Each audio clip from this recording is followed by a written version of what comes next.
I have just spoken to Honorable Chagulanyi on one of the phones, because what has happened, they have blocked my line, they've blocked his line, his wife's line, and a couple of other leaders. These are, telecommunication lines, SIM cards, and so we can't quite communicate, but we've gotten other SIM cards that we are using to try and communicate. So there's one that I've used to communicate with him, on another that he has. He is very concerned about what's happening. One, as you can see, none of us is allowed to access him. Anybody that tries to access his gate is gotten and beaten up. You journalists have tried to access, and you were chased away with threats of being beaten. We saw what has happened to Honorable Zake. So he got there and he was beaten. I was trying to access, and it is you journalists that said, no, please remain around because you'll be brutalized.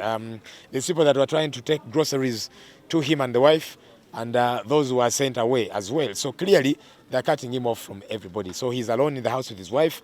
They've taken away the guards. Soldiers have actually jumped the fence, and they're in the compound, loitering all over the place. He's very concerned about his security and his wife's security. They're in there, very isolated. They don't know what's going to happen next, whether these guys will break into the house and wreak havoc, as they have been doing. They've also, interestingly, they've clearly cut off all forms of communication. They've cut off even DSTV connection, which he renewed yesterday, and all of that. So he's in a blackout of sorts. Look, these things are being done by the regime because they are guilty. You know, the guilty run before they are chased. Because yes, you have organized an election. If you think you organized a free and fair election, why are you this scared? Why are you putting a very tight nose? You know, why aren't there NRM supporters jubilating all over the city and all over the country and all of that? Why are they putting our presidential candidate, Honorable Chagulanyi Sentamu Bobi, under arrest? Because effectively, he is under house arrest. In his communication to me, he's told me, one, to encourage Ugandans out there to remain strong. Because the state does all these different things to instill fear in the people, to try and cause them to drop the ball. He's telling them, please don't drop the ball.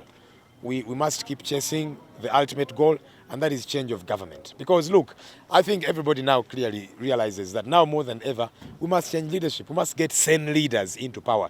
Leaders that are not going to brutalize the people. Leaders that are going to be held accountable by the people. Leaders that will respect democracy, rule of law, and all the tenets thereof. And so he's telling Ugandans, remain strong, let's not give up, let's keep pressing on till the very end. You know, our goal is to see change of power. So yes, we have attained as NUP certain parliamentary seats. That's a good thing, you know. Yes, I'm happy I'm now an MP-elect, but that's not the ultimate goal. We didn't get into this just to attain parliamentary seats. Yes, parliamentary seats, that was one of the goals. We hoped to sweep the entire parliament, but most importantly, our desire was to see change of power. That has not happened yet, so we can't now begin to jubilate. We must keep pressing on every step of the way, using every avenue provided for in the law to see that change of government gets to happen. Briefly mu Luganda,